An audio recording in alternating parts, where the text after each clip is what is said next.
You were born in Bampton. On Mill Green. There's 2 cottages there now. Mm-hmm. How many were there when you were born? Was it still 2? About 4 or 5. Oh, that was 4 or 5. And I was in that little bit. Yes. You know, it goes down, doesn't it? That's yes. where I was born. I can't remember how many people there were, but I know there were 5 cottages. 5 cottages for 5 families. Yes. Amazing. Did it flood then? Oh yes. Every year? Every year. My grandmother lived across the water, you know, where, I don't know who lives there now. Before you go over the bridge, a little path that goes round by the river. Eleanor Hollowbones. That's right, yeah. House, yes. My other grandmother lived there. Yes. And it used to come in up through the floor before it came in the door. So that was a regular thing, you just took that for granted? Absolutely, every year. My granny used to move all, when they knew, it's Whitsuntide usually, when it flooded. Was it? Yeah. And she used to move everything upstairs or on top of tables or whatever. Yeah. And I can remember they had a big black open fireplace. And when the floods had gone down, it was all red with rust, so far to where the water had come, you know. Yes, yeah. And she used to black it again. Black lead, wasn't it? Yeah. What did your father do? When he was 16, he went to work in London. He worked for Harvey Nichols, and he was an errand boy, delivering fur coats and things like that, you know. Yeah. And then he got a bit fed up with that. So when he was 17, he and a friend went off to Australia, and they worked on a sheep farm. Yeah. And my father then was drafted into the Australian Army. Yes. Fought in the First World War. Yes. Was wounded very badly, and they put him in a ditch, and they said, "Oh, the Red Cross will find you, or somebody will find you." Well, he was picked up, but unconscious, and you know, brought back to England. And he was in hospital for a year over here. He was posted as dead in Australia, and we have well, my daughter has a picture of the war memorial with his name on it, F.H. Tanner. Yes, and then during that time, while he was back in England, because he was 9 years older than my mother, you see, so they were both born in Bampton, so they didn't really know each other. But they met while he was, eventually when he came home on sick leave from the hospital. When he came back to Bampton? That's right. Yeah. And he knew he'd got to go back to Australia to get himself demobbed. And so he said, would she marry him and go to Australia with him? And she said, "I'm not going on any boats." So he had to go all the way back to Australia to get demobbed. And he came back here after he was demobbed. And I've still got his bank book with a shilling in it, an Australian bank with a shilling in it. Is that the Queen shilling or the King shilling? I don't know, but there's a shilling. He'd drawn out the money and just left 1 shilling in it, you see. Right, So I think at one time he thought they would probably go back, but he didn't. Yes, so he stayed in Bampton then? So then he stayed in Bampton, and he worked at Morris's, as it was. Yes. They're making the Morris cars. It was quite a big employer, wasn't it, Morris? He used to cycle to Oxford every day, and I can remember him coming home with his hands absolutely frozen. My mother had some hot water for him to put his hands in. And then there was a man that lived in Bampton called Joe Cook, who was a leather maker. He also worked there and used to cycle. And he made, you know, the old leather gauntlet gloves? Yeah. Well, he made some leather gauntlets that fitted on the handles of the bike, so that they could put their hands in, you see, and keep their hands warm. Fantastic. And then... Was that, just go back to him, was that a sort of traditional, because I know that Bampton was famous for glove making, or Whitney was, I'm not sure. Whitney was. So do you think that was part of that tradition, or it just was a kind of just something he did. I don't know if he ever did it before, but he did lots of leather work. I can't think of anybody who would think of cycling in and out of Oxford on a daily basis. Well, my husband did before we were married, because I met him when I was 15 and a half. He didn't have any other boyfriends. And I had appendicitis, I remember, and was taken to hospital. So my mum knew I was going out with him, but my dad didn't. Would he not have approved? He wouldn't have, no. Because you were so young? Because I was so young. Right. But I was 16 by this time, and so my mother rang him and told him I was in the hospital, and they went up to, they went to see me in the hospital, and he cycled from Brize Norton to Oxford to see me. That's very sweet. Mm. Which hospital? Radcliffe, the old Radcliffe. The old Radcliffe in Woodstock Road, right near the middle. Yes, yes, different times. Yes. Yes. So people did cycle. Yes. In those days. Well, you did. It's the only way you could get about, mostly. Absolutely. I can't remember who it was that talked about going out to Oxford on a Saturday night or Friday night, cycle to the station. We've done that. Train in, train back, and then cycle home again in a big group. Yeah. It all sounded lovely. And Thursdays too, for the pictures usually. You cycle up to the station and go to Whitney for the cinema and then back.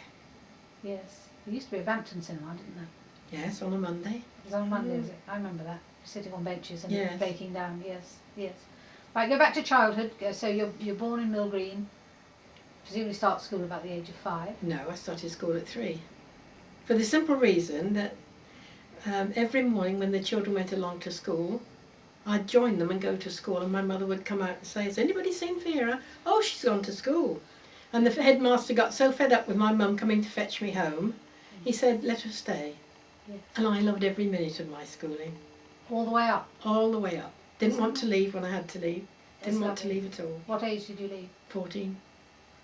Right. That was at the Easter, you could leave at terms then, and I asked if I could stay on another term. My mother said, "Oh no, you've got to go out to work." Right. The school was the one that's in Churchview, wasn't Yes. it? And a boys' classroom and a girls' classroom? Mixed. They were both Mixed mixed, were they? classes. Oh, were they? Okay. And what else do you remember about that school? Do you remember much The about water tap at the bottom on by the road, there was a tap. And if you wanted a drink, there was a chain with it was an iron, it was so heavy cup, it hung upside down, there was a loop in the chain through there, picked it up, and everybody drank from it. I mean, it was never washed. And the No. toilets, of course, out at the back in the, Yeah. I remember the teachers had an extra one at the end, and one time we were in there, a gang of girls, you know, who'd been to the loos, and one of the teachers went in and they had the key to open the door, their door, and she opened it, didn't lock it when she went in, left the key outside, and they dared me to turn the key. And I wasn't a child that did things like that, but because they said, you know, you're afraid to do it, I did it. And we all went back into school, and Miss Walker, I think her name was, nobody knew where she was. And in the end, had to own up. I think that's the only time I was ever punished. Oh, well, one other time, punished at school, because that's why I didn't do things like that, because I loved school. Good, yeah. The only other time was when in a cookery class, and after cookery we all had jobs to do, and this friend of mine and I had to do the food cupboard, which had all the jars of sultanas, and we pinched the sultanas out of the jar, you see, and so somebody said, "Oh, miss, they're eating the sultanas." So she came across and she gave me a smack, and I said, "If she does that again, I shall go home." What did she say? She said, "If you do it again, miss, she'll go home." So she did it again, and to save face, I ran home. My mother gave me a jolly good hiding and took me back to school. So, in those days, it didn't pay to be naughty, and if you were punished at school, what were you the did punishments? something. I mean, you got a slap for that. What was the punishment when you locked the teacher in the loo? Writing lines. Ah, what did it say? What did Oh well, I must not do. I can't remember what it was now. I know mostly I used to have to write out, "I must not talk in class," and I used to write I all down, then must all down to try and do it quicker, you know. Yes, yeah. But that was, we hated lines because you had to do it 100 times. You lost your play times. Yes, yes. The boys got the cane, but girls But not the didn't. girls. No. No, and that's disappeared, of course. What? Tell me about games when you played at school. I mean, there'd be playground games, but did you do official games as well? We had a games. It was rounders or netball, and we had. We all wore navy blue knickers in those days, and we had to tuck our clothes in our knickers. You know, No shorts. No shorts. We had to tuck clothes in knickers to play games. Yes. Well, and was that out in the field, out in Sanford Field? Yes, yes. Did you have a school garden there? Yes, we did. And the boys grew vegetables that we used to cook for school dinners. Was that in the field or was that just across the You bridge? know where the canteen is? Where the canteen, it was a canteen. Is that Edie Forshoe's house? No, that was the woodwork. That was the cookery room. Oh, that was the cookery And room, the okay. barn next, where the barn house is next door, there was Yes. another big hut there, and that was the woodwork room. Right. But right at the back, there's a, you have the outside old the playground. you have the old people's, where the Yes, old people go. so Then there's that piece along the bottom. Okay. Well, part of that bit of playground and all of that, and some of the field, that was the school garden then. And very productive by the sound of it. And Yeah. but the boys grew vegetables and they were used for meals. Yes, but not the girls. No, girls did sewing when their boys did. Yeah. Did you do woodwork? No. No. Very much divided then, wasn't it? Needlework and cookery for the girls, and gardening and woodwork for the boys. Yes, yes. What else do you remember about school? Remember the teachers? Oh yes. I just moved out of the infants class when Miss Farmer came. Oh, so you never were No, taught by her? No, I wasn't taught by Miss Farmer. We had Miss Walker, who used to live in that little, you know, the two little cottages by the drive where you go into Reed's farm. Yes. She lived in one of those. Yes. Miss Lutner used to cycle every day from Long Hanborough. She was the my infant teacher when I was at school. Summer and winter. Mm. And then we had a Mrs. Gom who used to come on a motorbike from Whitney. Miss Hobbs, of course. Oh, I adored Miss Hobbs. Yes. Mm. Yes, she used to live in Bridge Street, didn't she? Yes, she was lovely. Miss Irving, she died very young. She married a soldier, one of the signals I think he was. And she had some kidney problems and she died young. Yeah. While she was at this school. Yeah. Yeah. And then we had a Mr. Mathis and a Mr. And who was the headmaster for you? Mr. Fry. Mr. Fry. Mm. Was he a fearsome headmaster? Very. Oh, was he? Very fearsome. And to this day, you know, in prayers, when you say with Jesus' name in it, we always have to bow our head at Jesus. And I still do it. And if you didn't do it, he'd come along and he'd hit you on the back of the head. That, you know, because you hadn't done it. Very, very strict he was. Yes. Everybody was afraid of him. Yes. Was religion much of a part of school? Yes, it was. Was it? We had another lady called Mrs. Povey who lived along where little row of cottages opposite Arthur Hill's shop. Yes, I know. Was. Yeah. She lived there, and she used to do the scripture lessons, as it was called then, and I loved that because especially the Old Testament Bible stories, and she'd do these stories and she'd leave it just at an exciting little bit, and then we'd all couldn't get there quickly enough the next morning to hear the rest of the stories. She told them, she didn't read them. Yes. She told them. What about holiday times? What did you do in holiday times? Well, we always went on holiday to London. I thought London was the best place on earth, you know. My relatives lived in Walthamstow, which is a lot different then to what it is now, and we had some in Chingford and some at Clapham Junction. My uncle was station master at Clapham Junction, and we used to. That was our holidays. Go up on the train. I wrote a poem about it. It's called "The Holidays in London." It's all about where we went and the cries in the morning of the milkman shouting "Milko," you know, and the trams rumbling by. And I thought it was wonderful. Sounds almost like I mean, of course, it is times gone by, but it sounds almost 19th century, doesn't it? When you talk about that, like something from Oliver. Yes. Yes. Yeah. But wonderful. Really wonderful, yeah. And you left school at 14? Yes. And then? I went to work at Bampton House. Who was there then? It's Mrs. Molly Rose Rose is there now. Yes. Who was there Colonel now? and Mrs. Bliss. Oh, right. Okay. Nice to work for? Very nice, yes. What did you do? I worked in the kitchen. Yes. Which I like cooking now, I always have. Yeah. So you were under the cook? Wasn't really what I wanted to do, though. I really wanted to be a nursemaid or a nanny. Uh-huh. And I remember my parents trying to put me off, saying, well, you'd have to change dirty nappies and wash them. I don't mind. That's all I wanted to do. You really wanted to work with children? I really did. And I never did until I went to work at the old school first, before the new one was built, in the kitchen there. Yeah. And then when this one was built, I came up to this school.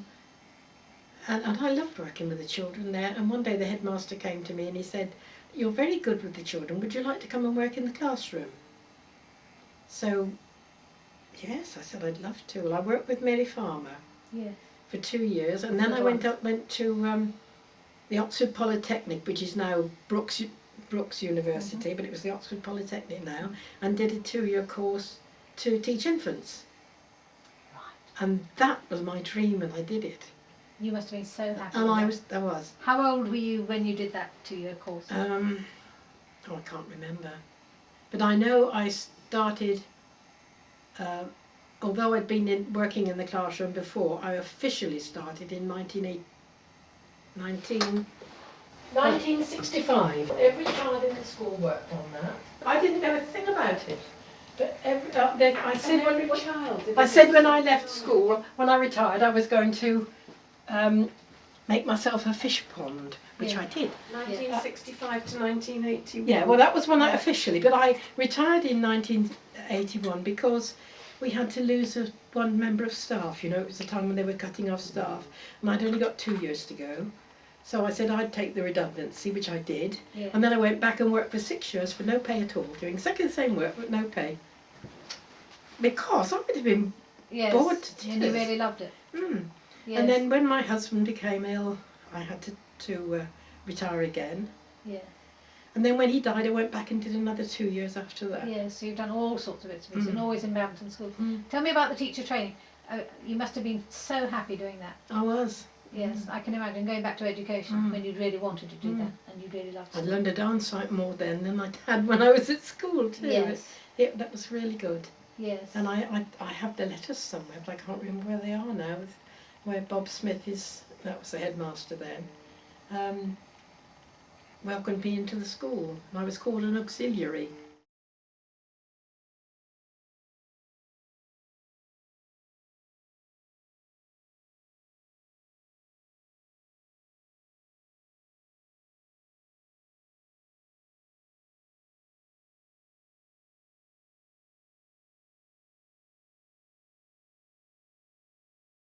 Tell me, do you think the school teaching changed while you were there? Very much. And since I left. Yes, and while you were there? It had changed, yes, because they'd started the open plan, you know, when you had children, 3 classes in the one big room, but no division. What do you think of that? Not a lot. It was very noisy, and we had 90 children at that point. We didn't have 90 chairs, so some of them had to sit, you know, on mats. Very difficult. And I would have thought very distracting for the children. Pardon? Very distracting for the children, I would think. Yeah, it was very noisy. Yes. And when I went to New Zealand, I stayed with a friend of my friend in Auckland, and he was a schools inspector. So he took me around their schools, and they were just starting the open plan then. But they only had 12 children in each group. Yes. A lot different to ours. We've got 30 in each group. Yes. Very different. Yes, very different. Go back to what Bampton was like then. Much smaller. And were a lot of people working in farming? Well, we had lots of RAF children at that time, coloured Americans too. Oh, did you have American pupils? Yes, we did. How did they get on?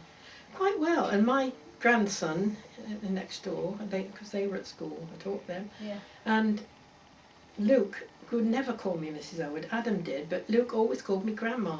And these little black children all called me Grandma as well. And there were lots of people working in Morris Motors in Oxford.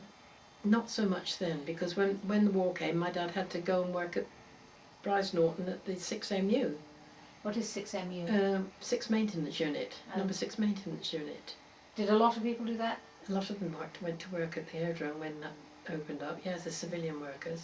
Right, so they went from Morris Motors to Bryce Norton. What about the Smiths Industries in Whitney? Yeah, a lot of people went there too. Yes. I had to go there because I was married, but I had no children. Yes. So I had to do war work, and they put me in the kitchen. Again, up there, yeah. That was before I, went into teaching. And then I think I was there about 5 or 6 months, and then I got pregnant, but I couldn't leave until I was 3 months pregnant. You had to, and that's the worst 3 months anyway, working in a kitchen. You feel a bit sick and everything. But yes. after 3 months, I could leave then. Yes. That's fine. Yes. But if you had no children, you had to go and do some sort of war work. Yes. Tell me about the war in Bampton. What impact did that have? You had extra children in the school, you had American children in the school. And evacuees. And the evacuees. Yeah. They come into the school as well. Yes, but I wasn't teaching then. Oh, okay. No. They were mostly from the East End of London, weren't they? When I was working at Mrs. Bliss's then, and we had 6 evacuees there, and a schoolmaster and his wife. And I kept in touch with one of the children when he left. When they were 14, they went back. Yeah. Even if the war was still on, they did to go back. And he went into the Marines because he got old enough to go into the Marines. Then he became engaged to a young girl called Connie Penn, and Connie used to write to me as well as Alfred. And then they were married, and I went up to Bow to the wedding, and they had their first child, and I was living in Foxclose then, and they named her Jean, after the same as my Jean. And they had 5 more children, and they used to come down and visit. And then they moved from Bow to Dagenham. He was going to work at the Ford Works at Dagenham. Yes. And I had a letter to say they were moving to Dagenham. And I had a Christmas card that year, but no address. And I've lost touch. There was a letter in the Beam some couple of years ago from a girl who said her brothers were evacuated to Bampton. And their names were Eric and, I can't remember, my memory's not very good these days.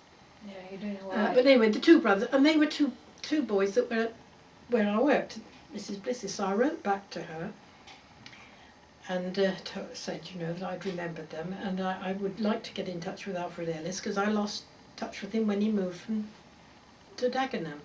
So she wrote back again, and she sent me 2 addresses. She'd looked down the telephone book of Alice, and I rang them, but they were neither of them were them. What else do you remember about the war? Do you remember was it Frida Badley telling me about fights that broke out?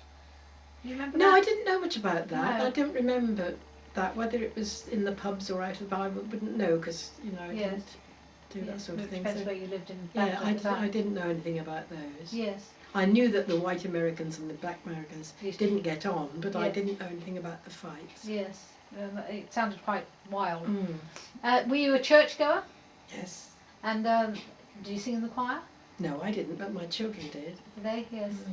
And I sit in the same pew now that I sat in as a child. I still sit in the same pew. It was the Sunday school then as well? Yes, I did Sunday school for 20 years. You took it?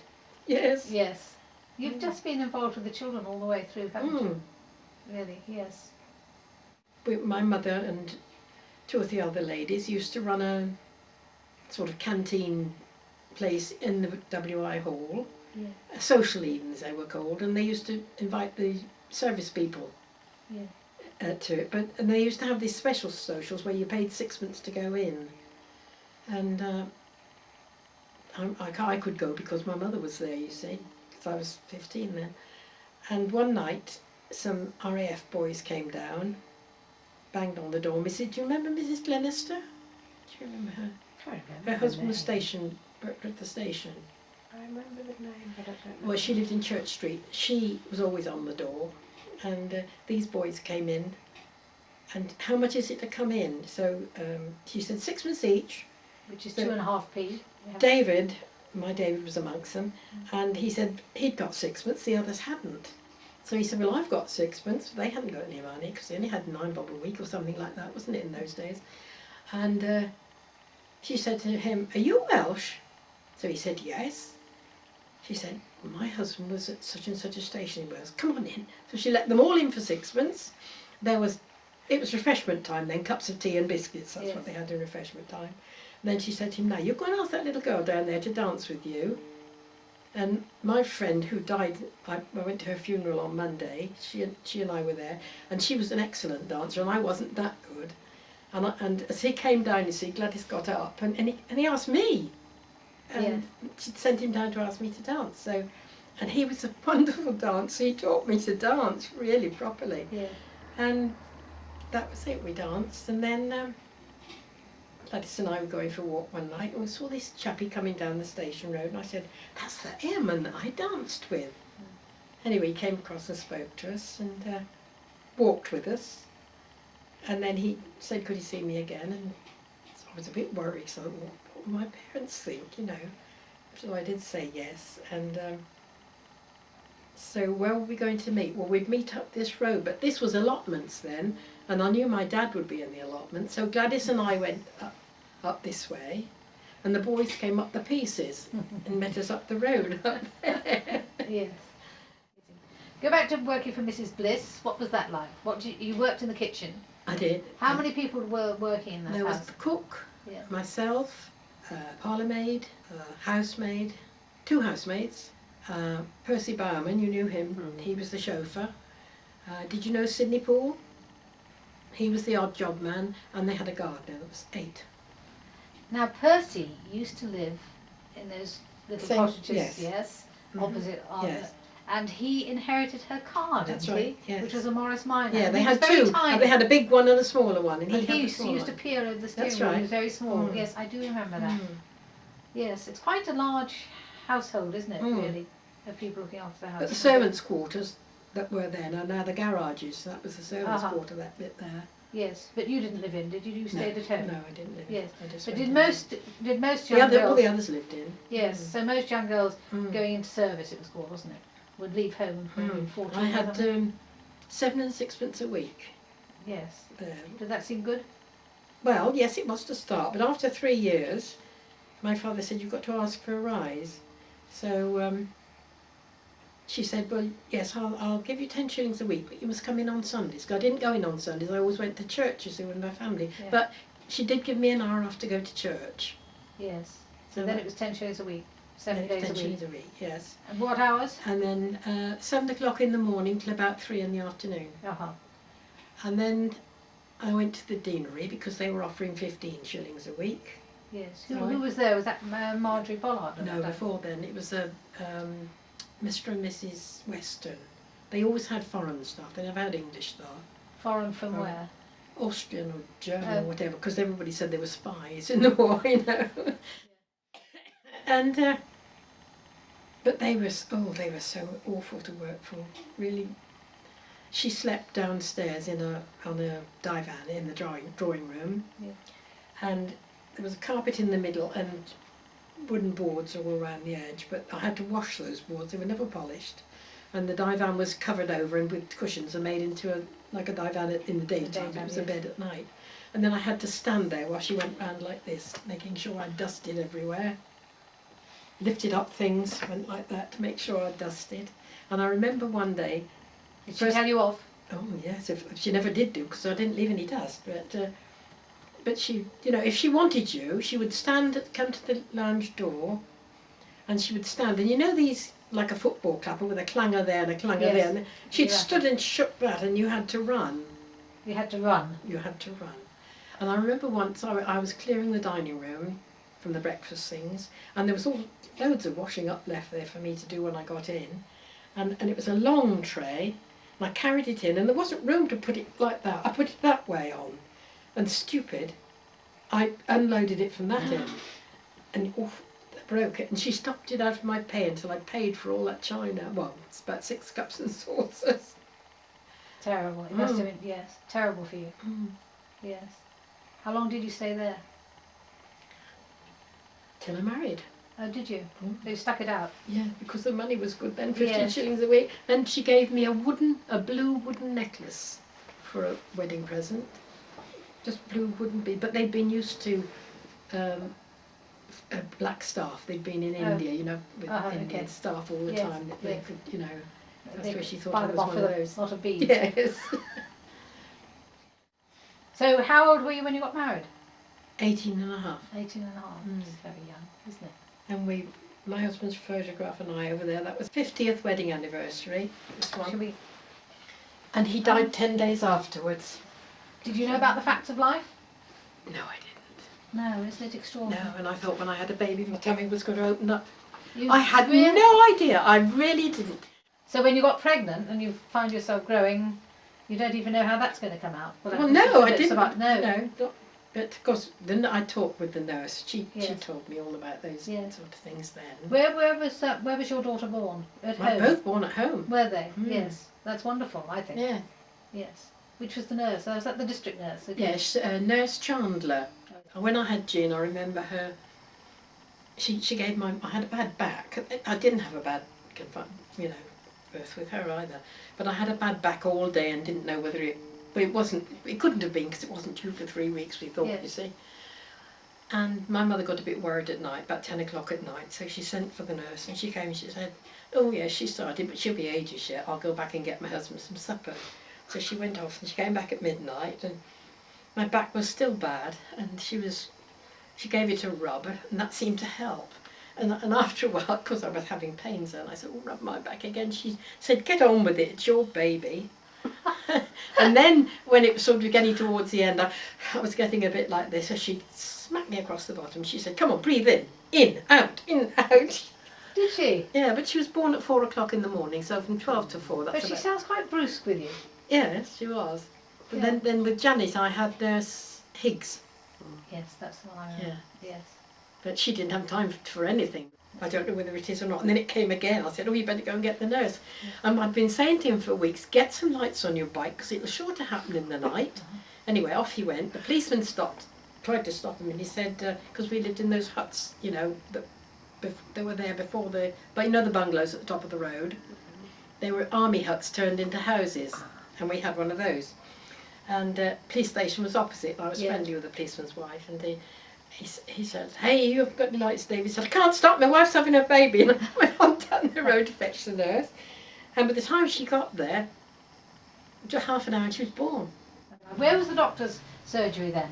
Or was there a doctor's surgery, or was it just the doctor's house? Where Mrs. Phillips lives. Oh, Lambeth Square? Yes, right. And where Lady Patricia Ward used to live, Box House. Oh, right, Box yes. House, yeah, there. Oh, right. There. How many doctors for the village? 2. 2 doctors. And then we had another doctor, Dr. Wood, who lived where the Collinses live, you know. Yeah. What's the name of the place? Shop House? Greyshot House, okay, in the High Street. Yes, there. Yes, yes. The one doctor used to live there, that was many years ago. And Dr. Atkinson used to live in Box House. Yes. He was a private doctor, people paid to have him, but he would see, we used to go to him, and he used to send a bill perhaps every 6 months to my mum for 5 shillings, you know, but he made his money from the rich people. Right, okay. Because he used to keep Mrs. Bliss in bed for 3 months during the winter. Nothing wrong with her, but he used to come 2 or 3 times a week, you know, and that's how he made his money. So that he made enough money there to look after Oh people who didn't have so much money. yes. She was not well enough, used to keep her in bed through the winter. So you were running up and downstairs with trays all the time, you know. Was she difficult to work with? Pardon? Was she difficult to work? Oh no, work off? No, she was nice. No, she was lovely.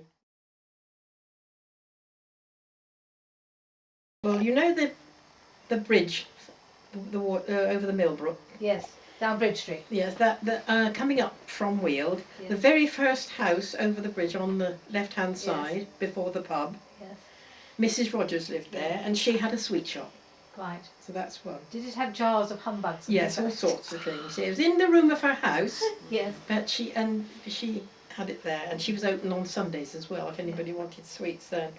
And then Bishops, where the Bishops are now. That's There were Emmy's. Emmy's. Yeah. There were 2 old ladies lived there, the Sperrits, Miss Miranda and Miss Teresa, and they were always called Miss Miranda and Miss Teresa.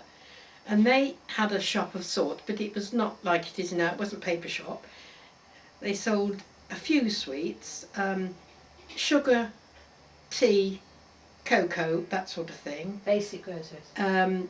Paraffin, candles, lamps, all that sort of thing in there. Yeah. And the house opposite, next to the chapel, Yes. that was a Mr. Wells paper shop. Is that Pear Tree House? That one, the old house next to the Yes, chapel? got the paper shop. Yes. Yes. Yes. That was Mr. Wells' paper shop, and his children had to get up early in the morning to deliver the papers before they went to school. He didn't pay anyone. It later became a butcher's shop. Oh, yes. And then where the post office is now, which was a pub, there was a lady lived there, and I can't remember her name for the life of me. I can see her face. And there was the door, you went in, went straight down the passage, and there were rooms either side. And at the bottom was a kitchen with a huge black cooker. And she used to do fish and chips, but she did them as you went in, with great big frying pans. And you went in and you just waited while she fried fish and chips for you. I bet it was good. It was good, yeah. My mother used to send me there. And then, you know, Eagle House, where Mrs. Martin had the Roman Catholic church at the top for the children from school. They would go at scripture lessons. They would go off to Mrs. Martin, to her Roman Catholic bit, and come back after we'd... Now, Mr. Martin was the landlord of the pub, wasn't he? Yes. The Eagle pub, yes. They had a sweet shop. Did they? In the window there was a sweet shop. And then, of course, Mr. Money, you know, who made shoes. Before Mr. Money, in my time, was a man called Mr. Sufflin. and he made shoes for people. In the same shop, Same the same shop, place. yes. Now that's in Bridge Street, isn't it? Yes, one of my uncles was apprenticed to him, one of my father's brothers. And then Arthur Hill's shop, that was Kimber's Butchers, and they owned the pub as well. You know, the Horseshoe. And Mr. Kimber had the butcher shop. When did it stop being a butcher shop? Do you remember? When Arthur took it over, I think. And when I think it was empty for quite a long time before Arthur took it over. So was that in the 50s, do you think? I can't remember, it must have been. Yeah. You know where our butcher's shop is now? Well, it wasn't, it was just a great tall wall there, covering the back for the Dutton shop. But the cottage where Mary Farmer used to live, between that and the shop, and Miss Penfold had that, and that was a homemade cake shop. Her parents lived in Broad Street, where Marion Goldring lives now. Her parents lived there, Captain and Mrs. Penfold. And this lady had Mary's house, and she had all the homemade cakes in the windows. Lovely. Yeah. Despite having the bakery there, she still did well with her homemade cakes. Then, of course, there were Dutton's shop, which was when you went in there, you could smell the coffee. They used to grind the coffee for you and cut the bacon with a knife. You know, it was a lovely shop. That was a real old-fashioned grocery shop. And the other side was chemist. This side was grocery, and that side was chemist. Ah, don't remember chemist. Yeah. Had those great big bottles with coloured liquids in the window, that side. And then the Romany, that was another shop that supplied all the gentry. That was Thompson's, Mrs. Thompson. She left that to Fred Tongue, if you remember. And then Constable's the baker. As a sort of grocers again? Yes. Yes, okay. High-class grocers. High-class grocers, okay, yes. right, right. I mean, the normal, ordinary folk didn't go there, it was too expensive. Constable's the bakers, which, you know, we had our own bakers. That's where the Chinese shop is now, yes. And you know the house next to it, not the little cottage bit, because that was part of the bakers, but the next one, where Mrs. Owens used to live, that was the gas showrooms. Oh, was it? Where we had cookers, Mr. Quick lived there, the old Mr. Quick. Cookers and lights, and you bought your gas mantles there, you know, and any gas repairs you needed doing was there. And then the next one was the bank. Okay. Is that where the Poachers is? Or yes, the Poachers, that was the bank. Then Mr. Simmons' shop, and on the side of that was the butcher's shop again, wasn't it? Opposite there, where the flats now are, was the pub called the Lamb, with railings round it and a big tree. It was never called the Lamb by the locals, it was always called the Tree. And on there was at the end bit that had been Mr. Hughes' butcher's shop, which eventually became a fish and chip shop. Do you remember? So this is, no, I can remember the Lamb. Yeah, so this is about at least we've got 4 butcher shops, which is amazing. There's another one to come yet. Oh, is there? Another 2 actually. As you go on down Cheapside, you know where Cheapside is, those tall houses just on the left, past Mignonette. Well, the end bit that used to be Hughes' shop, you remember Mrs. Hughes? Well, that was something omnivorous, call it. He had it was a jeweller shop. The window that side had all the silver stuff in it, and the one this side had all the rings and the watches. And I can remember we used to go and say, I'd like that one and I'd like that one too when we were children, you know. And he also had a garage working at the back. Yes. Oliver Omnivorous Collett, that was his name. And then going around the corner from the Tree, the Lamb. Where the solicitor's office is now, that was Mr. Brown's grocery shop. Winnie Brown, you remember Winnie Brown? Her father and mother had that, and she worked in the butcher's shop, which was Temple's. Right, yes. Yeah, but that was a butcher shop. That was Mr. Gill's butcher shop. Okay. And then it became a laundrette. Yes. And then I suppose it was the heart of John Temple's shop, yes. And there was Eels then in between that. Oh, and where the estate agent, that was a garage, and before that it was a Mrs. Hutchins and her 2 daughters had a really nice draper shop. And I can remember they had like a wooden stand which was round at the top, and they had these remember when gore skirts came out? They used to be fixed onto there, and these gore skirts all around on the stands. And then after Mrs. Hutchins went, it was the central garage. The malt shovel, Mrs. Kent had that. They had lots of pigs, they bred pigs there. and she used to sell their own bacon and ham. She also sold sweets and pickles and homemade mostly, and lard. She used to make lard from the pig fat, you know, and sell lard. So that was another little shop. It's fantastic. And vinegar. I remember going there for vinegar. No. Did she make the vinegar? No, she didn't make the vinegar. She sold it in she had it in a barrel. You took your bottle and she filled it up from the barrel. Right. Oh, she used to make her own sausages too, from her own meat. She'd sell sausages. Mr. Chandler, the saddler. Yes, remember him. He's on the right hand side. And then, you know the pub that's closed there in the centre, what's it called, the Jubilee? Yes. Well, they had a piece built on now to make it into a kitchen or something, haven't they? Well, that bit there was a garage, and a man called Colin Townsend had that as a bicycle shop. He did all bicycle repairs, and he had two petrol pumps outside that you had to wind the handle, you know, for petrol. And then, of course, the Dutton family, and then Mrs. Clark's greengrocery next to that, where Susie lives now. Number 4 townhouse. That's it, yes. Susie Robinson lives there now, yes. And then over the road where the fish shop is, that's now for sale, that was Mr. Clark's shoe mending shop. And then after that it became the fish shop. Yes. And of course the post office I missed out in between, which was a tall Mrs. Reynolds, I remember, yes. That's what's that Wheelgate House, isn't it? Yes. Yes. Then Busby's, which had the department store, that was. Is that on the left-hand side? Yes. Isn't it? Yes. There was the dress department, then you went through and down some steps, and that was the shoe department. And then you went down to the bottom end, and that was the gents' outfitters. Is that what's called Strawberry Cottage now? Yes, that was the gents' outfitters there. That was the gents' outfitters there. And then where the other little shop, on the corner, what's her name? On the corner of Bushy Road? Yes. Yes. That was the furniture department. And all then of Busby's? Yes, and then they lived in the house flat above it. And then Mrs. Stroud's Hardware, do you remember that? Yes, I do. That was on the opposite side. Opposite side, yes. But before that it was one of the Miss Duttons had it as, she lived there, and she had it as a school for young ladies. You know, the tradespeople's daughters and people who were a bit better off. Yes. Just for girls. That was a girls' school. That's very small as a school, isn't it? But it was, she used the upstairs rooms apparently for the school. And then next to the pub. Which pub? The Morris Clown? New Inn it was then, yes. Yes. The first cottage, a man called Mr. Blunt lived. And he didn't have a shop, but he had a bicycle with a big basket on, and he used to go around the villages selling haberdashery.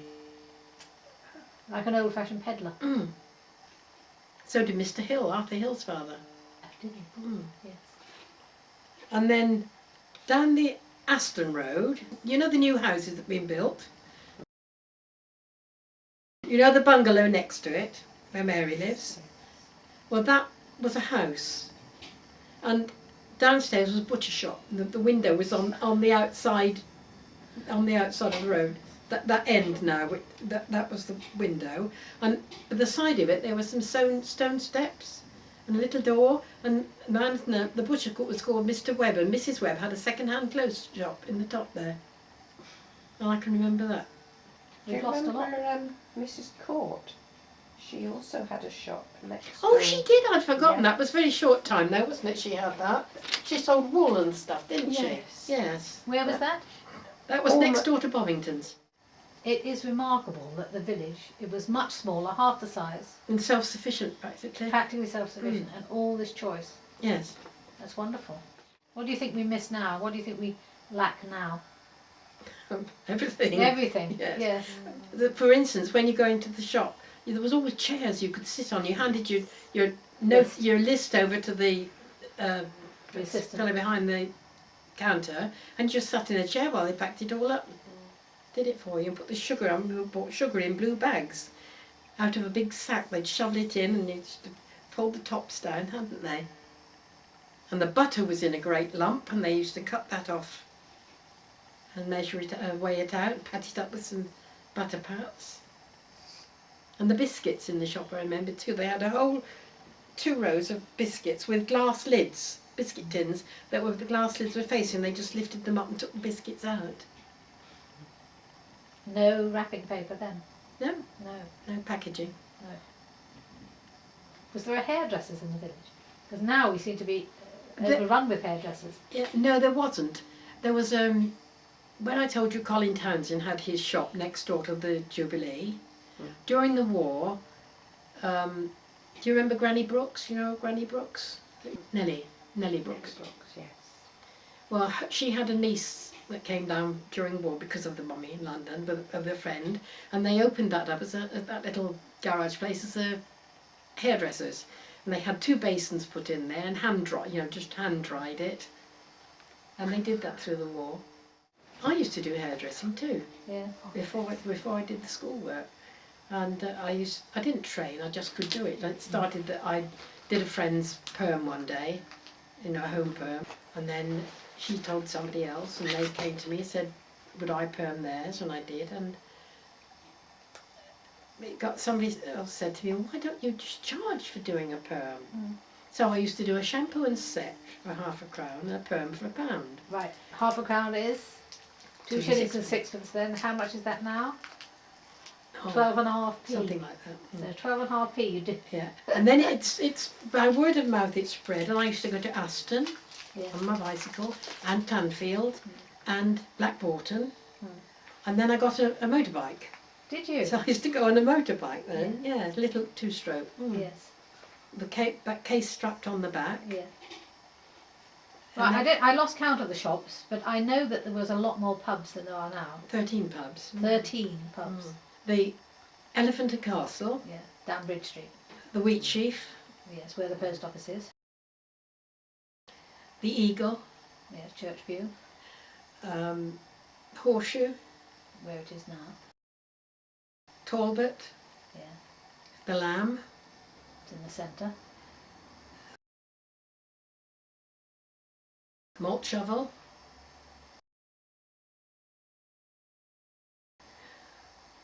New Inn.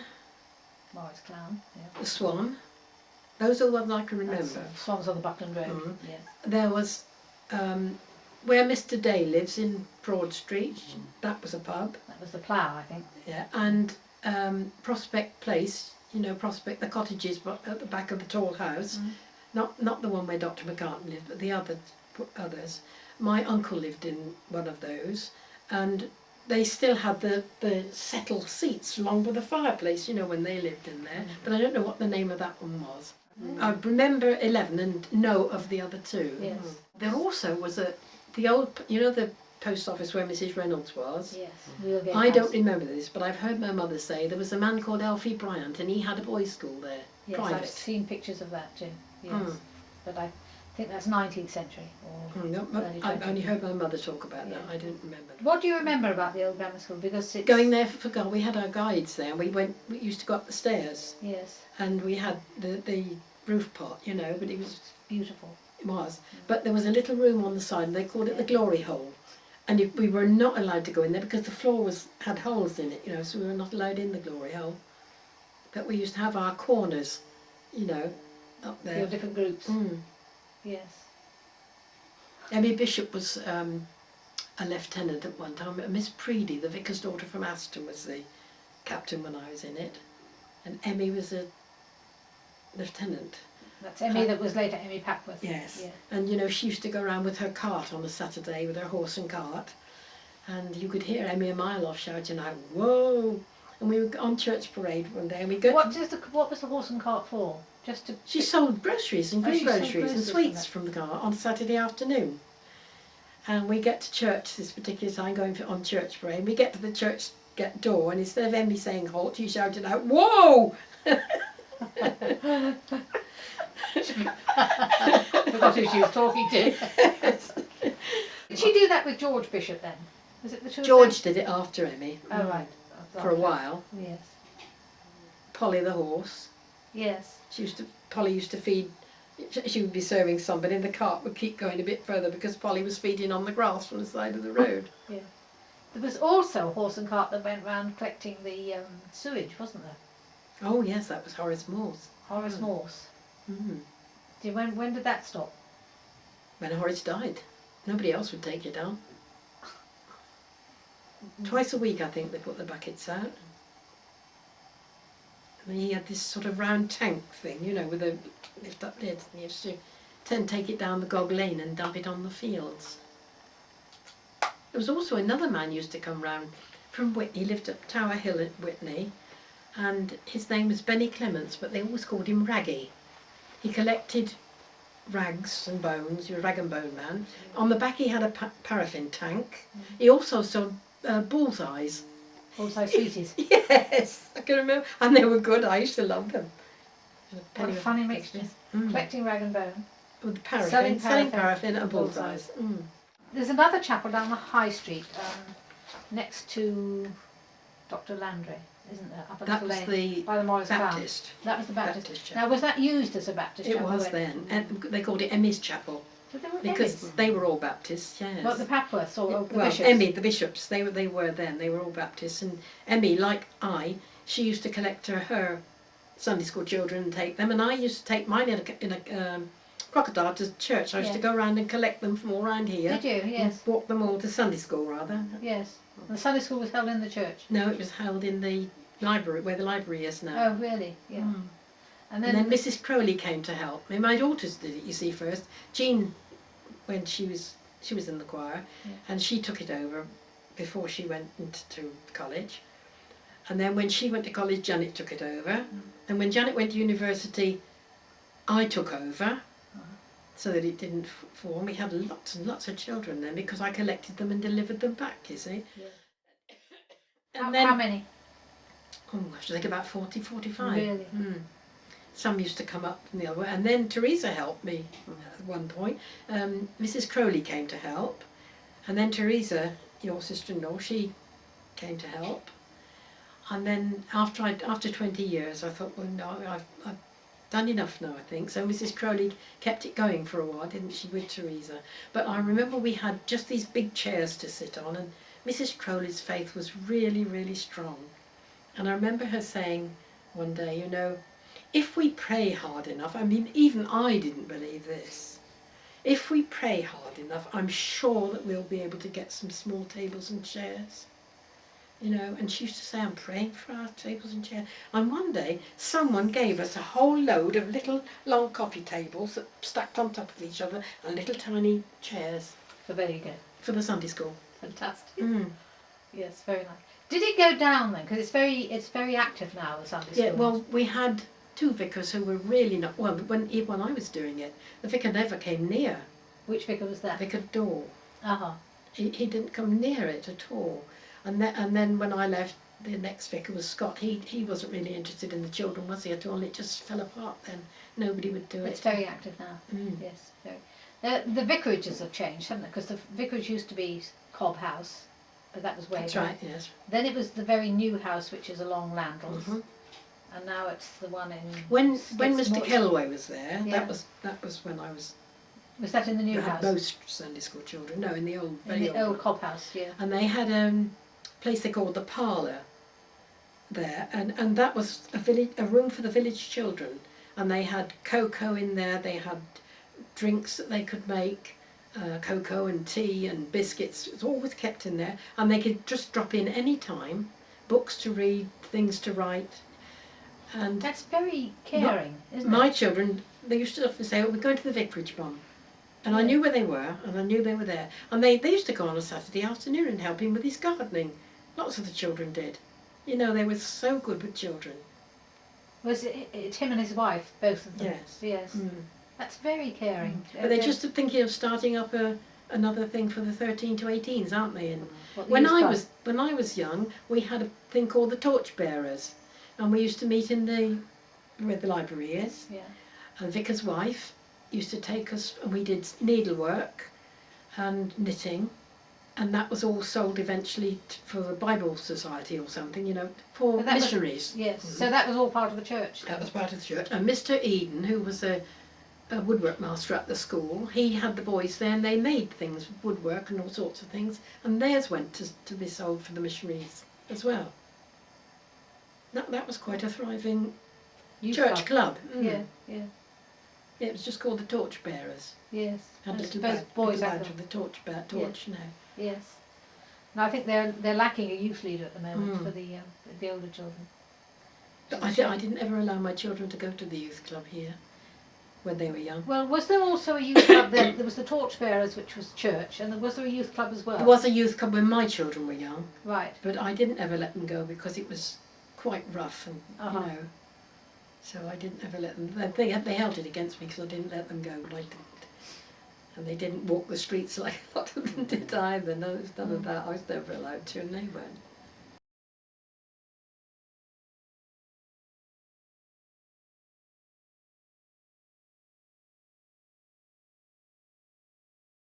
Years ago, we used to have a flower show at Colville's. Do you remember?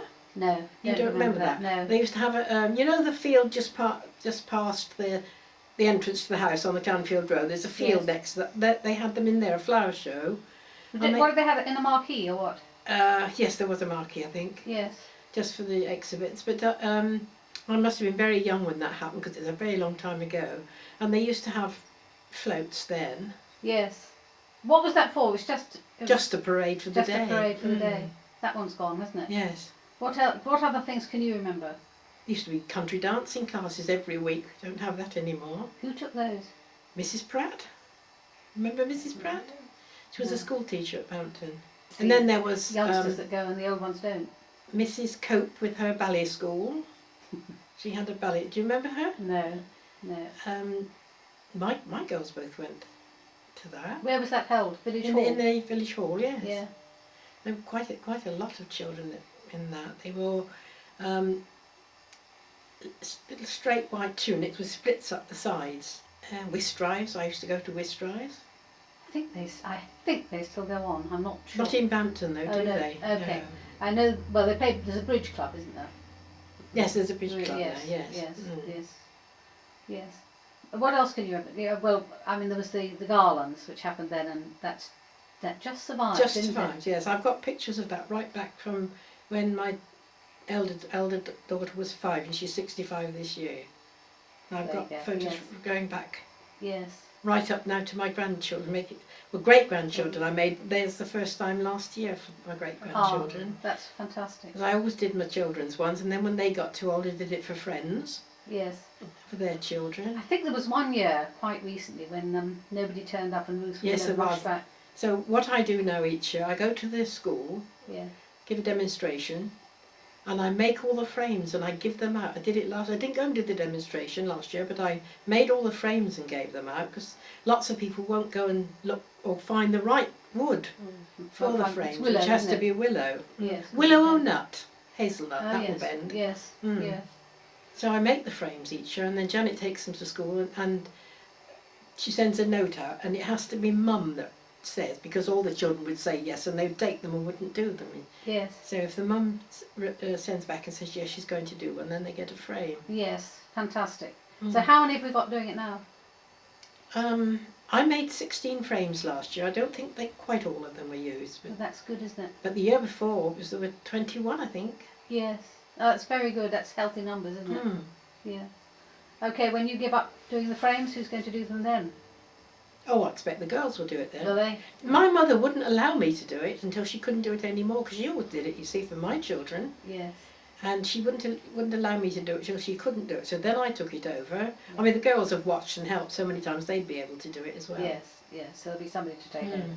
Yes, that's something you have to make sure of, isn't it? Keep it going, somebody to take it over. Yes, yes. We had a drama group in the village, didn't we? Oh, I used to be in the drama group many years ago. Okay. And we used to do it, I think it was 2 nights. And I've got some pictures of I'll look them out and show them to you. Of the audience too. People, Edie Bishop was so young then, they were part of the audience. Yeah. Yes. Do you think that it's like John Quick said when he started Spadgers, that television was going to kill everything off and you have to make an effort to keep things going? Do you think it's because of television or what? I think it probably is, yes. Yeah, it's too easy to be entertained, isn't it? Yes, because we didn't have a television until the coronation. That's when we first. Yes, a lot of people got it then, didn't they, for that? Yeah. You talked about playing the piano, and I can see there's a keyboard there. Grandson Luke, from next door, he bought me that one Christmas, because I couldn't bring my piano when I moved here because there just wasn't room. Where did you learn? Did somebody teach you in the Yes, I village? had lessons. Yes. And Mrs. Hunt, her name was, Yeah. that taught me. Did lots of people have pianos and learn to play? Or? They did then, yes, because Miss Taunt used to teach, and she was full up and couldn't take me, and so Mrs. Hunt took me and taught me. Where did Miss Taunt live? In Broad Street, Eton Villas. Villas. Then there's another house, and then the other one tacked the other side of it. It used to be the dairy. Yes. Then Mr. there's Ray. Doris Green. Yeah. Doris Keylever, and then it's a house next to that, a little Right. sort of little house, Yes. house there. Yes. Yes. And my music teacher lived the opposite side of the road. You remember her? Yes, I do. Yes. But you obviously loved it because you. I wanted to play. My father made my sister learn too, because he'd never do more for one than what one did the other had to. And she didn't want to learn, and she didn't really learn at all, but I wanted to, and she didn't. But he made her do it. But my father was a bit too strict, because he said I should practice for an hour every night, and he'd stand over me. And I didn't like the practice part of it because it went on too long. And I can remember that if he wasn't there for a minute or two, I'd hop up, shove the hands of the clock forward, go back and play. And then my mother would say to me later on, "You naughty girl, you put that clock on again." I didn't notice. Because when you've practiced it 2 or 3 times, that's it. You know. But he used to stand there. My father was musical, although he couldn't play a musical instrument. He was very interested in music. Did he sing in the choir? No, Oh. no. My daughters did, and Yeah. my grandsons, until they considered themselves too big to go in the choir. Yes. Yeah. That's something else that's went right down. I think it's come up again now. Yes. It's quite healthy in numbers, which is good, isn't it? Can you remember anything else about sort of village entertainment that went on then? Any of those socials I told you about, but then they were wartime things. There was cinema on a Monday. Is that in the village hall too? That was in the village Tell hall. me a bit about that. That was every Monday. Every Monday? Every Monday. Somebody from Farringdon came and showed a film. It used to break down, and all the children used to shout until it started up again. But I remember my father used to go to that and take Jean, who was little, and the film Gone with the Wind was on. And I got so worried because they hadn't come back. But it's a long 3-hour film, wasn't it? I just went once to the one in the village hall. I think, as far as I remember, hard wooden benches. That's right. It was not that comfortable. But it was full up. And Oh, now yes. we have it once every other month. That's once every 2 months. It's not bad, 50 or 60 people, but compared to the time you're talking about, it's quite different. Oh, it was absolutely packed on the Monday nights, then. Important event. We were just talking to Graham on the way in, and he was saying that your mother had a fantastic knowledge of plants and herbal remedies and all this kind of thing. She used to sing a song, and I wish we'd written it down, and it was about everything that you had in the larder, and it all rhymed, you know. And I can't remember it, and she didn't write it down. About plant? Was it about plants? No, I'm talking about ingredients now in the larder. Yeah. Yes. But she was a great gardener. She knew everything about plants. Yes. And she'd go out with her little truck, and if she knew, usually at where the fire station is now, that was the old bowling green, lots and lots of molehills. So she'd take her truck and she'd get this soil from the molehills because that was good for potting. Yes, lovely crumbly soil. Yes. She kept birds too. I don't know if I told you that, did I? She started off with a couple of budgerigars, and she made a small aviary outside for them, and then she expanded. She got more budgerigars, and then she got some parakeets, and then she got some Java sparrows, and I can't think of the other one for a minute, but she made herself the most beautiful aviary. She bought the wire and bought the wood, and made it all herself. Fantastic. And they had a flight, and then there was a double entrance. You went in this bit and closed the door before you went in that bit. Yes. And in the winter, in the autumn then, I had to go round every time and help her put polythene all around. She covered, the run all around with polythene to keep them dry and warm in the winter. Yes. No. And her lawn when she was too ill to do it and I had to do it, all over the lawn there were pots. So you had to take all these pots off, line them all up on the path, mow the lawn, and then put them back in their bare places. And you had to put it in the right place. You had to, you know, that doesn't go there, that goes there, and that one should go over there. Very particular about where they went. But you've got a garden full of pots as well. But yes, yes. Well, it's easier for me to pot garden than to and to dig and everything. I can't dig it. Yes.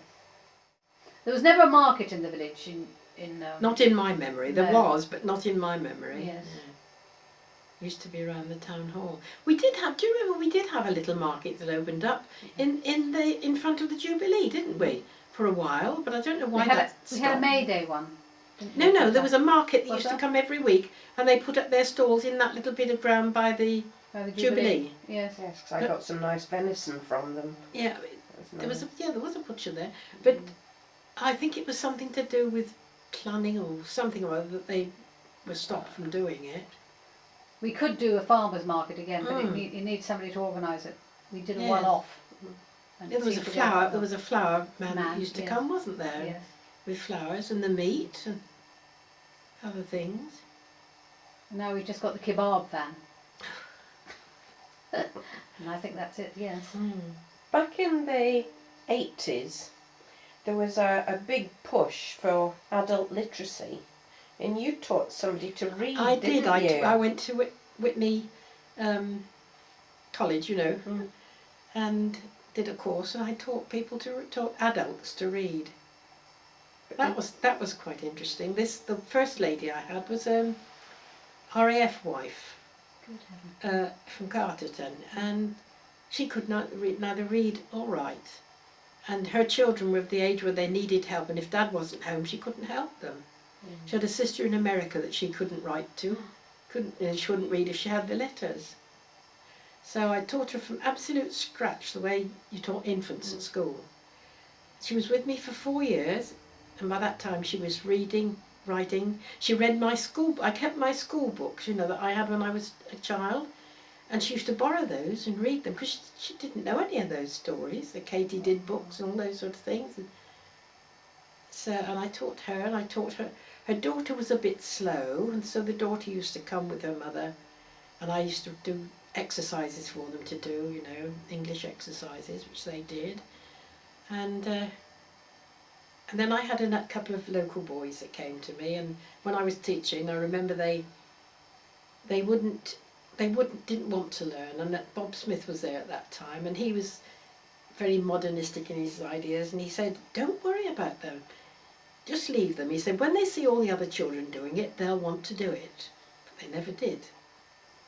And one of them was, when we had the garage down there, one of them was going to work, well, was working in the garage, and but he couldn't do the writing, you know, to do with the work. And he came to me, but he stuck it about 6 weeks and then backed it in. So you didn't succeed in that? They wouldn't concentrate, they wouldn't do it. But the one that you did, the most successful one. Sounds wonderful. That must have been really gratifying. Pardon? Must have been really gratifying to Yes, teach her. she was the most successful. Lots of them started but didn't continue. Yes. I think their idea was, oh well, this is for children, not, you know. Yes, the problem but then is you have to start at the bottom if you can't read. Yes, yes, and there are no beginners' books for adults, are there? No. No, they're all Janet and No, I had John, to make all my own stuff, all my own things. Admittedly, they lent me books from school as well. Do you remember what you did as a child for sort of helping? I mean, as a child I used to help with harvest, for example, because everybody did in my community, not here, but I wondered if you did that as well. No, what we used to do, my mother used to do potato picking, and we used to go along and do that too. And also we used to go leasing, as we call it, you know, when the field had been cut and the stooks like that. There were lots of bits, and we used to go and collect them, hold them by the heads, and then tie them up into, like, for the chickens. Yeah. We did that. I had to help in the garden. I had to help my father in the garden as well. I had to do the watering and the weeding. I hated it then, but I don't mind it now. I mean, I love weeding now, because you can see what you've done, can't you? Yes. And it lasts longer than housework, doesn't it? So many buckets of water in the marrows, so many buckets of water on the runner beans. My father used to grow his marrows in a marrow pit. Lots of people build them up, don't they? But he dug a circle, put the earth around the edges, dug lots of manure into the circle, planted them in the circle, and then when the runners came, they trained them up over the edge. But you'd always got that circle for the water to go into, stay in there rather than run off onto the garden. And of course, most people had a vegetable patch, didn't they? Yes, and an allotment. We did too. My husband did. You had both. You had an allotment as well. Yes. Was that in the same place that it is now? It was here where these houses are. Oh. We did have one where they are now. Yeah. But the one we had was very heavy clay. So as soon as there was one available here, we had this one. And so we didn't buy it. Isn't clay here? No, it's beautiful, beautiful soil here.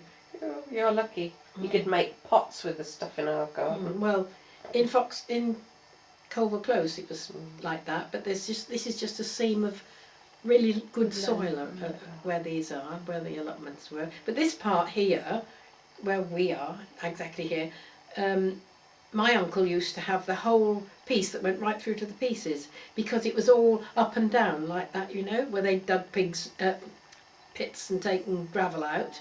Oh, yes. So he kept chickens and goats and ducks and things in there. Almost everybody kept a few chickens and a pig, didn't they? Yes. Yeah, my father had chickens, ducks, pigs, rabbits. Yes. Yeah. We had chickens when when I was myself had chickens. And I used to buy day-old chicks and bring them on. You know, 'cause they were very cheap, about twopence or threepence each in those days. It's a wonderful self-sufficiency, isn't it? Yeah. But all my married life, I didn't buy any vegetables at all until after my husband died. We'd just go in the garden, pull them up, dig them up, cut them, whatever. Did you do preserving and bottling? Oh and all yes, that stuff? bottling. The bottles, you know, that you had to put in the pan and of boiling water after you'd sealed them down and boil them for so long. Fruit I used to do. I used to do carrots, but it was such a fiddling job. You know, when you thin out the carrots and they're very small, I used to do those, but that was such a fiddling job. Rhubarb I used to do, plums, jams of all sorts. I still make jam today. And eggs? Did you preserve eggs? Yes, in water glass. Yes. In a bucket, you know, that used to go all hard and not solid, but was it isinglass? Gooey around them, you know, as they dried out. Was it isinglass you put in? Yes. We called it water glass, I don't know. No. We used to mix it up with hot water first and then add cold. And when it was cold, then you put the eggs in. Yeah. Well, pickles and things like that. Did you do pickles? Yeah, used to do pickles, chutneys, green tomato chutney. But people don't do it because you've got fridges and freezers. They don't do it now, do they? But I do always make jam every year. I have a feeling the fashion is coming back to do and marmalade I make. Yeah. I still make marmalade. Yeah. What about games that you used to play as a child? As a child? Oh, hopscotch, skipping, hoops. I had a hoop. I had a wooden one and I also had a metal one with a hook attached to it and a handle. So you had to hold it and then push it to start, and then you just ran with holding the handle like that rather than hitting it with a stick. And had both of those. And with the tops, we used to have spinning tops, and we'd either colour the tops with different circles of chalk or stick bits of paper on them so that they made a pattern when they spun. Did you use a leather thong on a stick to whip them? No, just a piece of string. A string. What shape were yours? Were they like a mushroom? I had a carrot like one and a mushroom, both. Yes. Did you knit? Yes. And did you do French knitting? Yes. With a cotton Lots reel? of that. We used to make mats with that. Yes, yes.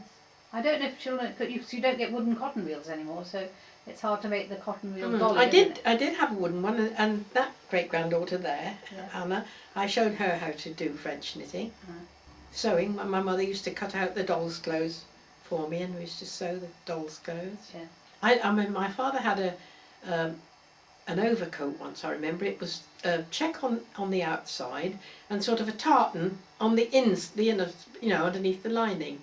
And she took that all to pieces, unpicked every bit of it, and cut out and made me a coat from it and turned it the other way around to make it tartan. And we had also, going back to things we did as I was older, we had Mothers' Union, which I belonged to until we were all too old, and it died out. We then became house, I can't remember what it was now. A sort of ladies' club. Well, sort of like a house prayer meeting. Oh, really? And they used to come here, but now everybody's got too old and it's too far for them to come up here. Yeah. And then we had it at Eileen Dring's house, but Eileen's been poorly, so we haven't had it for a year or so now. But was that religious? That was to do with the church, yes. Was it? And was the Mothers' Union to do with the church? The Mothers' Union I'm talking about, yes. Yes. Yes, and the vicar, when we had our house meetings, the vicar would come and do communion in here for us. And we usually, then we got to sort of Lady Day and Michaelmas meetings, but we haven't done it at all for a year. But you see, the younger people, I don't know whether the younger people at church might now start up again if they had someone to give them a push, because there are lots of younger people now, aren't there? Yes. I mean, at one time there were only old people like me in the church congregation. It's very healthy But now. we have a good young congregation now. And a good healthy Sunday school. Mm. Yes. I have the ladies' lunch once a month. Yes, that's good. So I go and to that's grown. That's very successful. Yes. Mm. Was there ever a WRVS here? There was. I don't think it was centred here. There were lots of people in the village who belonged to it, but I don't think it was centred here. Did anybody teach ballroom dancing? A lady at Bryce Norton, I went when I was about 14, I suppose. My friend and I went to they had a village hall there. There was somebody there taught ballroom dancing. I wasn't very good at it till I met my husband, and he was an excellent dancer. He taught you? That taught me, yeah. Did you ever catch the train? Oh, yes. Did you use that to go to Whitney or go to Cycle Oxford? to the station, yes, cycle to the station and go to Whitney Pictures. You sometimes cycle all the way to Whitney or go on the train. I remember for my honeymoon we went to Wales and we'd only been away 3 days and David had a telegram from camp to say return at once. So we came back on the train and we got back at 2 o'clock in the morning and there was no taxis there then. Well, they did have, but not that time in the morning. And so we were walking down from the station. It was pouring with rain. The handle came off one of the suitcases. So David had got one suitcase in one hand and the other tucked under his arm. And I'd got heels about this high, you know. It was a dreadful night. Anyway, because I was living with my mother then. And he stayed home for the night, went into camp the next morning, and they didn't want him. He'd got a cousin up there, Vera Elward, and it was Phil they wanted, not David. Isn't that terrible? So that was my honeymoon. Yes. Yeah, but you can laugh about it later, but at the time it must have been really grim. It was. Yes. Yeah. Yeah. And walking down from that station in high-heeled shoes, Terrible. a suitcase with the handle broken. It's funny thinking about high-heeled shoes, isn't it? Because given up on those. Do you remember Miss Wiltshire that used to live next door to me? Yes. She told I me... remember the old Mrs. Wiltshire too. And Really, Bert. her mother? Yes. I remember her telling me that she used to walk twice a day to a well somewhere near the railway station to get fresh water. Used to be a pumping station up there where that bungalow is. Oh, is that And it? yes, before Bampton went on the water system, there was a pumping station there. And do you remember old Len Hughes? Yeah. He used to go up twice a day and set the pumps going to give us water. And quite often we'd run out of water during the day, and somebody would go down to Len and say, "Get up to that pumping station with no water," and he'd go up and set the pumps going. Of course, my cottage had a well in the garden, which was the water. Most Sandford did, cottage, didn't one they? of the biggest one, yes. Yeah. Yes, we had one when I lived in Weald, and we had a long well hook, as we Yes. called it. Put the bucket on the end. I'd love to get one of those for the museum. Which house did you live in Weald? It's on the You know ring. Workhouse Yard, when it was a row of cottages? Yes. Well, we lived I was born in Mill Green, and when my grandmother died, who lived round there, we moved in with my grandfather, because they'd got 2 of those cottages with a doorway between, you know, so it was, because they were only little 1-bedroom places, but they had 2 of them, so we had a great open fireplace in each room, you know, in the one that we used for the sitting room. It was so big that there was a stone seat each side. We could sit each side under the chimney, you know, on the seats. How many houses were there in that row? Our 2 that we had, Mrs. Dew, Mrs. Collett and a Mrs. Hunt. There were 5. And were they all workhouse, those 5? It was an old workhouse. It was called Workhouse Yard. Yes. Yes. And it was cobbled with those long cobblestones, you know?